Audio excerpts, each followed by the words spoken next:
Hello दोस्तों, कैसे हैं आप लोग। आप देख रहे हैं कोसी की आस। और एक बार फिर से इस वीडियो में हम लोग आए हैं सीएजी के जो डिपार्टमेंटल एग्जामिनेशन है CPD 2 कंटिन्यूइंग प्रोफेशनल डेवलपमेंट 2 का C3 पेपर जो है पब्लिक फाइनेंस से रिलेटेड क्वेश्चंस एंड मतलब ऑब्जेक्टिव क्वेश्चंस के साथ। तो फिजिकल पॉलिसी जो रिलेटेड चैप्टर है आप प्लेलिस्ट में जाके देख सकते हैं। ऑलरेडी पहले से काफ़ी सारे वीडियोस ऑब्जेक्टिव क्वेश्चंस पे डले हुए हैं। आप प्लेलिस्ट जाएंगे तो आपको सारा मिल जाएगा। और मैं समझता हूँ कि आप लोगों के लिए ये बहुत ही फायदेमंद होने वाला है कि आप अगर आपने उसकी प्रिपरेशन कर लिया है, पढ़ लिया है, उसके बाद अगर ऑब्जेक्टिव करेंगे तो आपको बहुत हेल्पफुल होने वाला है ये। तो आइए शुरू करते हैं। फिजिकल पॉलिसी रिलेटेड टॉपिक से जो क्वेश्चंस हैं उसको हम लोग करते हैं। कहते हैं in modern day economics monetary policy is quite ahead of physical policy and other policy to achieve their desired economic and non economic result. कहते हैं मॉडर्न डेज में मॉनेटरी पॉलिसी जो है quite ahead of fiscal policy and other policy to achieve their desired economic or non-economic result। तो ये false कथन है। कहता है fiscal policy can be defined, fiscal policy जो है can be define the conscious policy of government so as to achieve certain pre economic objective with the help of public revenue, public expenditure और public डेब्ट। तो all of the above हो जाएगा। कहता है fiscal policy जो है can be defined, उसको डिफाइन किया जा सकता है conscious policy of government so as to achieve certain pre economic objective with the help of public revenue, public expenditure and public डेब्ट। कहता है who said physical policy is concern with the manner in which the different element of public finance while still primarily concerned with the carrying out their own duties may collectively be geared to forward the aim of economic policy। तो Mrs Ursula Hicks के द्वारा, you Hicks कह सकते हैं, Ursula Hicks के द्वारा ये कहा गया था कि फिजिकल पॉलिसी जो है is concern with the manner in which the different element of public finance, जैसे पब्लिक फाइनेंस का डिफरेंट एलिमेंट क्या हो गया, रेवेन्यू, एक्सपेंडिचर और डेब्ट। कहता है कि while still primary concern with the carrying out their own duties may collectively be geared to forward the aim of economic policy. तो एम यू हिक्स बोल सकते हैं, मिसेस उर्सुला हिक्स। कहता who said physical policy is nothing but changes in taxes and expenditure which are at a short run goals of full employment and price level stability. तो वो ओटा एक्सटियन जो है उन्होंने कहा था कि प्रिंसिपल पॉलिसी, फिजिकल पॉलिसी जो है कुछ भी नहीं है, सिर्फ वो changes in taxes and expenditure which are at a short run goal के लिए और full employment and price level stability के लिए करता है। Which among the following is not an objective of fiscal policy? Physical policy का objective क्या नहीं है? तो ये फुल एम्प्लॉयमेंट है, प्राइस स्टेबिलिटी है, सोशल जस्टिस है, इकोनॉमिक ग्रोथ है। इकोनॉमिक स्टेबिलिटी की बात नहीं होगी। ठीक है। उसके बाद कहता है in order to induce the investors to increase the rate of investment a government may reduce direct tax. कहते हैं in order to reduce the investor to increase the rate of investment a government may reduce direct tax.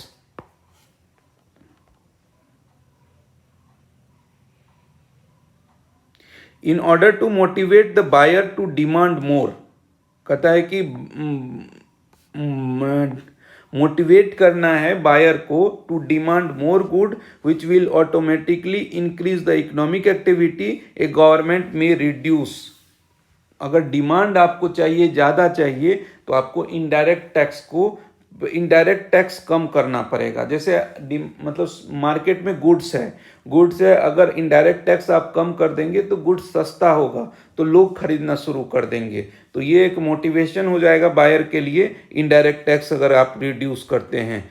तो हमारा ये indirect tax answer हो जाएगा। इसमें बोल रहा है कि अगला क्वेश्चन है कि according to the Harrod Domar method जो है, कहता है economic growth must increase without the sudden up swing and down swing.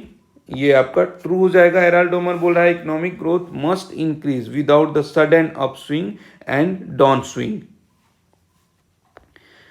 The government can achieve social justice. The government can achieve social justice by imposing higher rate progression on rich and giving subsidies and concession of lower and middle income group।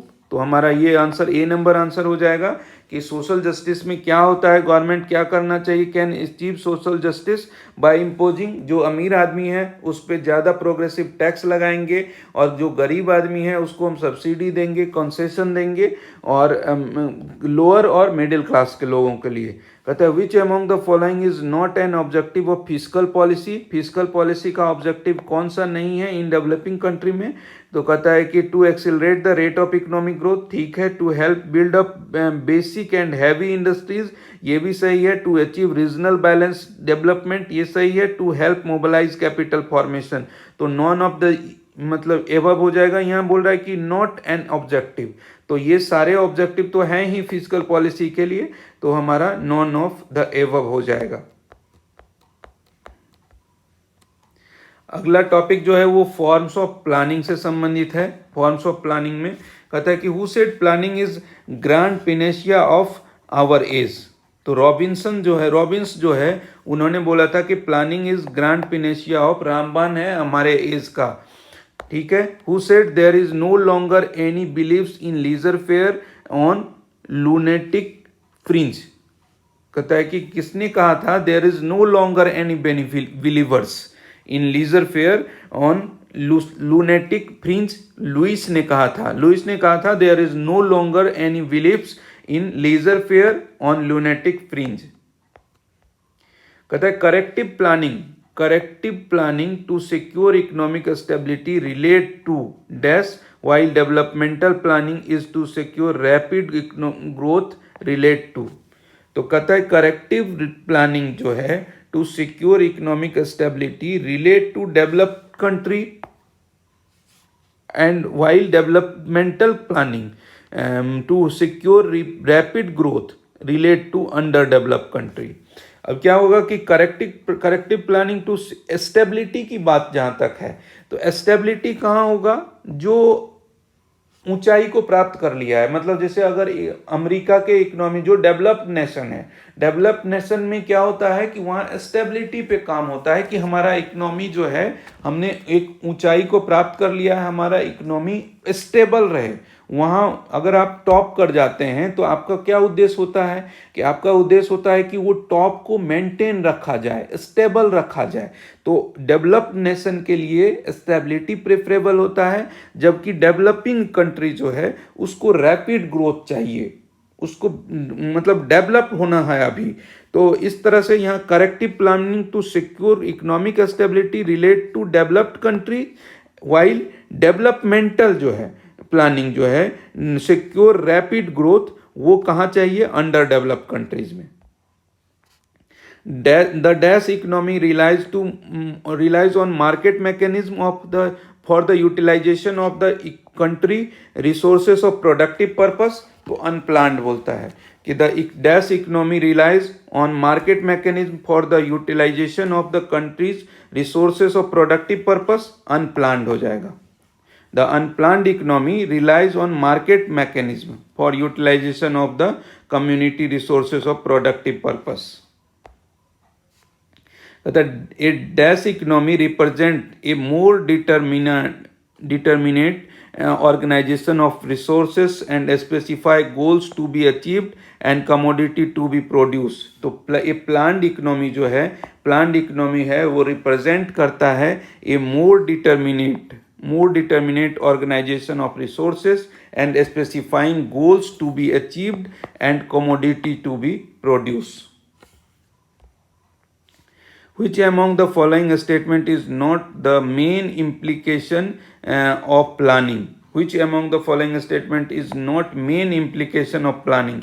तो पहला है formulation of objective or plans, formulation of objective or plans, or fixing target to be achieved and priorities of production for each sector of the economy, or modernization of the financing and other resources required for the acquisition of plan. तो ये सभी संबंधित है having no plan of creation of necessary organisation और agency for the execution of plan, ये हमारा not main implication of planning में आ जाएगा। Who said planning in the modern jargon involve government control of production in some form or other? तो Robins ने कहा था कि planning in the modern jargon involves government control. Planning in modern jargon involves government control of production in some form or other. मतलब planning में government के control चाहे किसी भी रूप में, उसके बारे में जो ये वक्तव्य दिया था, जो कि planning in modern jargon involves government control of production in some form और अदर, ये रॉबिन्स ने कहा था। अगला क्वेश्चन है, कहता है कि planning in short may be defined as dash economic activity by the state according to the set priorities with a view to achieve well defined एक objective within a given time. तो conceiving, initiating और regulating and controlling, all of the above हो जाएगा। The type of planning that has been done in Soviet Russia, China and other socialist country is dash planning. ये है authoritarian planning जो है Russia, China और socialist country में किया जाता है, authoritarian planning. The type of planning that has been done in India and other democratic countries, वो जो है वो डेमोक्रेटिक प्लानिंग होता है। टाइप ऑफ प्लानिंग जो है इंडिया में या अदर डेमोक्रेटिक कंट्री में डेमोक्रेटिक प्लानिंग होता है। कहता है कि in dash planning government is sole centralise agency which draw the plan and implement it. Authoritarian planning जो है उसमें गवर्नमेंट के पास सोल सेंट्रलाइज एजेंसी होता है विथ ड्रॉ और the plan and implement it. ठीक है, मतलब पूरा पावर जो है अथॉरिटेरियन वाले में सरकार के पास रहता है, सरकार डिसाइड करती है कि कैसे किया जाए। कहते हैं in democratic planning the plan is prepared by an expert body call the planning commission बोल सकते हैं। अब उसका नीति आयोग बन गया है अब नाम, पहले योजना आयोग था। कहता है कि in planning comprehensive in dash planning a comprehensive and integrated plan is conceived, initiated and executed by central authority. तो in general planning comprehensive and integrated plan is conceived, initiated and executed by central authority. कहता है under dash planning the plan covers all aspect of economy and the central authority completely control the investment and utilization of resources. तो under general planning जो है on the plan covers all aspect of economy and the central authority completely control the investment and utilization of resource। तो general planning के तहत ही ये आ जाता है। Partial planning is no planning, बिल्कुल सही है। कहता है if planning is attempted within the existing socio economic framework it is called functional planning. कहता है if planning is attempted within the existing socio economic framework it is called functional planning. उसको क्या कहते हैं? Functional planning बोलते हैं। If planning is attempted within a existing socio-economic framework, it is called functional planning. If planning seems to change the existing order radically, it is called structural planning. If planning seems to change the existing order radically, it is called structural planning. कहते हैं dash planning assume that planning is possible even in capitalistic economy. Dash planning assume that planning is possible even in capitalistic economy. ये functional planning होगा। Functional planning क्या करता है कि assume करता है कि planning is possible even in A capitalistic economy. पूंजीवादी वाला जो इकोनॉमी है वहां भी आपका फंक्शनल प्लानिंग जो है एज्यूम करता है। Advocates of dash planning think that planning and capitalism are incompatible. Advocates of structural planning think that planning and capitalism are incompatible.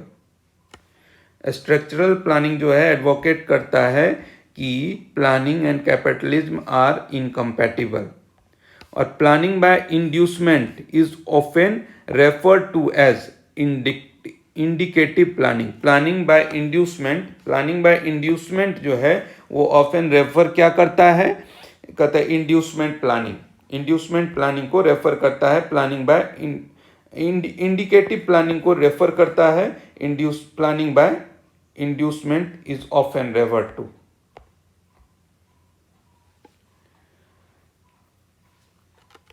अगला जो टॉपिक है वो है इंसिडेंस ऑफ टैक्सेशन।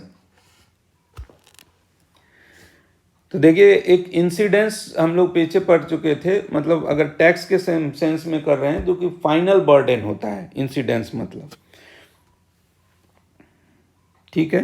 तो देखते हैं अगला क्वेश्चन, कहता है कि विच of the following statement regarding the term incidence is not correct. कहता है कि इंसिडेंस के टर्म में कौन सा इसमें सही नहीं है। The problem of incidence of tax is problem of who pays it, ठीक है। And taxes are always borne by people who pays them. ये गलत है क्योंकि शिफ्ट भी होता है टैक्स, तो यही हमारा आंसर हो जाएगा। Incidence means the final resting place of tax, ये बिल्कुल सही है।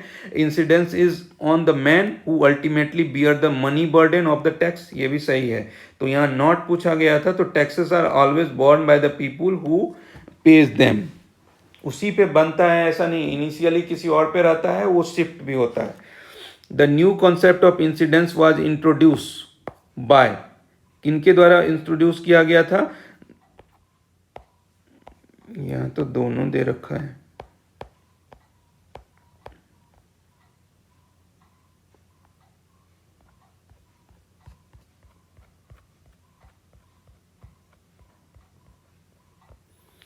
यहाँ जैसे new concept of incidence was introduced by Hicks and Musgrave, दोनों के लिए बोल रहा है। हिंस और मुस्ग्रोव जो है दोनों ने incidence was introduce, new concept जो है इंसिडेंस का दिया था। According to the new concept of incidence means the distribution changes brought about by taxes and public expenditure. According to the new concept, incidence means the distributional changes brought about by taxes and public expenditure, दोनों हो जाएगा। The incidence of taxation we are considered with the real burden. Incidence of taxation we are concerned with the real burden नहीं है, final burden बोलते हैं मतलब।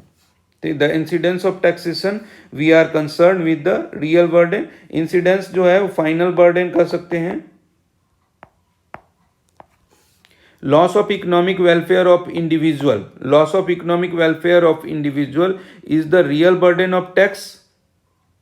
Loss of economic welfare of individual, economic welfare में जो individual को नुकसान होता है वो कहता है कि is the real burden of tax, तो कहता है कि हाँ ये सही है। कहता है the aim of tax system is to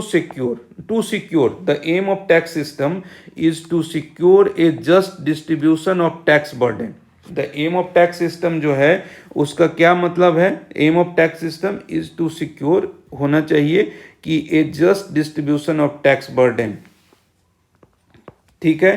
कहता है if the demand of commodity tax is elastic, अब अगर कमोडिटी टैक्स का डिमांड जो है वो इलास्टिक है तो the tax will tend to be shifted to the producer. अगर इलास्टिक है the demand for the commodity taxes commodity taxes जो है अगर वो इलास्टिक है, the tax shifted, demand elastic है कमोडिटी का, तो वो टैक्स शिफ्ट हो जाएगा प्रोड्यूसर पर।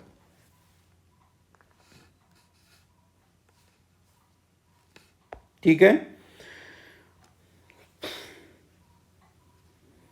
कहते हैं in case of elasticity supply the burden of tax will tend to, वो किस पे शिफ्ट हो जाएगा, परचेजर पे शिफ्ट हो जाएगा। अगर जो सप्लाई जो है, केस ऑफ इलास्टिसिटी जो है, इलास्टिक सप्लाई है, तो परचेजर पे वो शिफ्ट हो जाएगा। If tax levied the price unchange, if the tax levied price unchange जो है, तो वैसे स्थिति में क्या हो जाएगा, कहते if tax levied the price unchange the tax does not shift, तो उसको हम लोग शिफ्ट नहीं कर पाएंगे।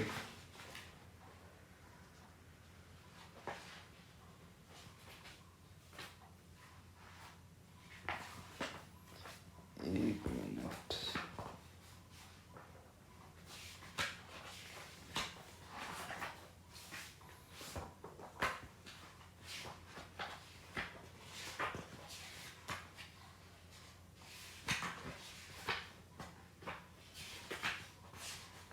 ठीक है, आगे चलते हैं। तो ये ट्रू है, कहते if the industry, if the industry is subject to dash cost, if the industry is subject to dash cost, a reduction is the scale of production will rise the cost and hence price shifting the burden of tax to consumer, ये decreasing हो जाएगा। इसके बाद वाला question कहता है कि in the case of dash tax the incidence and the impact on the same person, incidence और इम्पैक्ट जो है सेम पर्सन पे कब होता है, सेम पर्सन पे डायरेक्ट टैक्स के मामले में इंसिडेंस और इम्पैक्ट जो है वो सेम पर्सन पे होता है। तो इंसिडेंस, जैसे इम्पैक्ट की बात है, तो इम्पैक्ट के बारे में एक बार हम लोग पहले भी बात कर रहे हैं कि इम्पैक्ट क्या होता है। इम्पैक्ट होता है कि इनिशियल जो होता है, इनिशियल बर्डन कह सकते हैं, इनिशियल बर्डन हुआ होगा वो आपका इम्पैक्ट कहलाता है, और फाइनल बर्डन जो है इंसिडेंस कहलाता है। तो अगर बोल रहा है कि इंसिडेंस और इम्पैक्ट दोनों अगर एक ही व्यक्ति पे हो रहा है, वो कब होता है, डायरेक्ट टैक्स के मामले में। लेकिन इनडायरेक्ट टैक्स के मामले में क्या होता है, इनडायरेक्ट टैक्स के मामले में जैसे क्या हुआ, जो प्रोड्यूसर जो है वो प्रोड्यूसर होलसेलर को दिया तो टैक्स वहाँ शिफ्ट हुआ, होलसेलर रिटेलर को दिया तो टैक्स रिटेलर पे शिफ्ट हो गया, फिर रिटेलर ने क्या किया, रिटेलर ने कंज्यूमर को दे दिया, मतलब तो टैक्स वहाँ शिफ्ट हो गया। तो वहाँ इनडायरेक्ट टैक्सेस के मामले में क्या होगा कि इंसिडेंस और इम्पैक्ट जो है वो अलग अलग पर्सन पे होता है, जबकि डायरेक्ट टैक्स के मामले में एक ही पर्सन पे होता है। देखिए यहाँ क्वेश्चन था अपना, इसको हम लोग थोड़ा और देख लेते हैं कि demand for the commodity taxes, ठीक है, कमोडिटी टैक्सेस इज इलास्टिक, अगर वो इलास्टिक होगा तो वैसे स्थिति में जो टैक्स शिफ्ट होगा वो टैक्स किस पे शिफ्ट होगा, टैक्स जो है वो प्रोड्यूसर पे शिफ्ट होगा। और इन केस ऑफ इलास्टिक सप्लाई, अगर सप्लाई इलास्टिक होगा तो उस वक्त में परचेजर पे शिफ्ट होगा।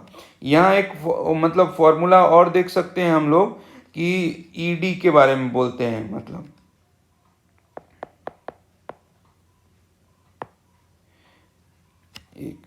ईडी है,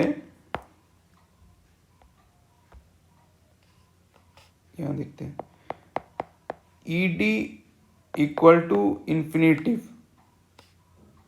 और इलास्टिसिटी ऑफ डिमांड जीरो, या फिर ईडी ग्रेटर देन ईएस। तो यहाँ अगर सप्लाई जो है, ये इलास्टिसिटी और सप्लाई है, इलास्टिसिटी ऑफ डिमांड है, तो याद रखना है कि सप्लाई छोटा है, चाहे यहाँ छोटा है या यहाँ भी छोटा है, तो दोनों स्थिति में कि अगर सप्लाई छोटा है तो ये जाएगा आपको इंसिडेंस जो है, इंसिडेंस जो है वो सेलर्स पे जाएगा, ठीक है। और अगर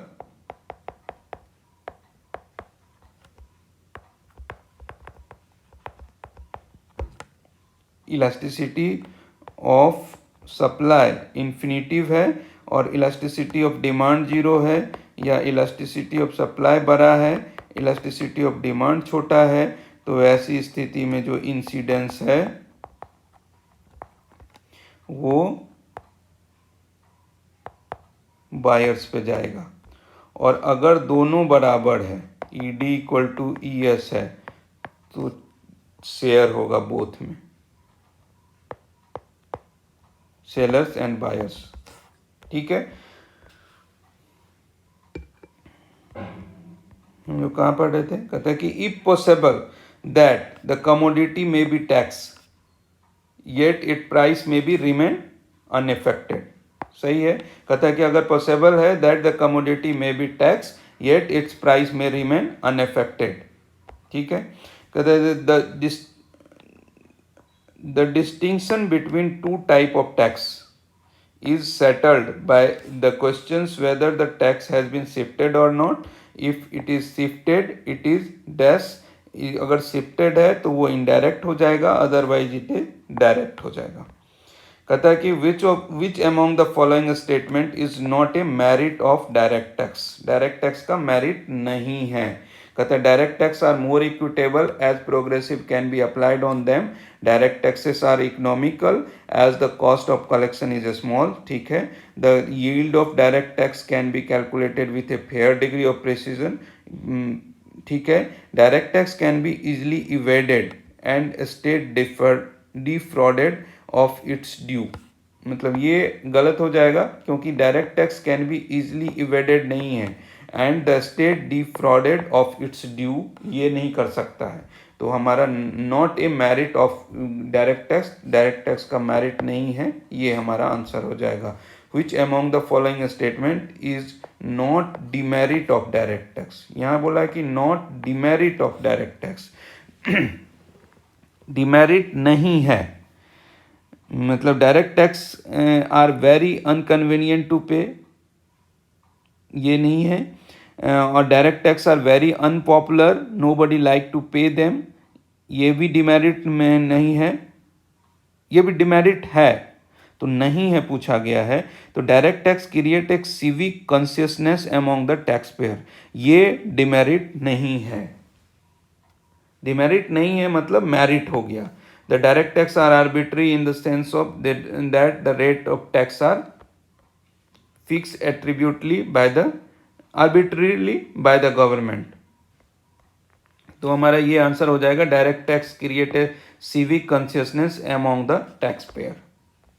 ए direct tax is a tax on honesty, a direct tax is tax on honesty, true है। The consumption of harmful drugs and intoxicant can be discourage by means of indirect tax. Harmful drugs सब जो है उस पर indirect tax हम लोग ज़्यादा से ज़्यादा बढ़ा के और कोशिश करते हैं कि वो डिस्करेज हो। जैसे अफीम पे बात अब करेंगे या फिर ड्रग्स पे बात करेंगे, किसी और ड्रग्स पे, तो उस पर बहुत ज़्यादा टैक्स रहता है। उसके पीछे होता है कि हमको यूज़ उसका डिस्करेज करना है। मतलब in India the tax net of central excise duty is being spread wider and wider, बिल्कुल सही है। Which among the following is not merit of indirect tax? Not merit. कहता है कि an indirect tax is convenient, no evasion, equitable and elastic, regressive. ये जो है ये मेरिट नहीं है इनडायरेक्ट टैक्स का।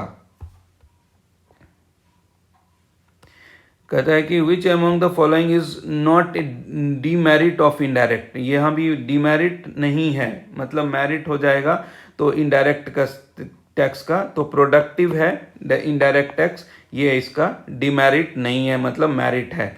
Direct tax such as inheritance tax, direct tax such as inheritance है tax, income tax and super tax fall exclusive the poor, ये false हो गया। Direct tax such as inheritance tax, income tax and super tax fall exclusively on the poor, ये poor पे नहीं होता है, ये अमीर लोगों पे हुआ या पैसे वाले के पास।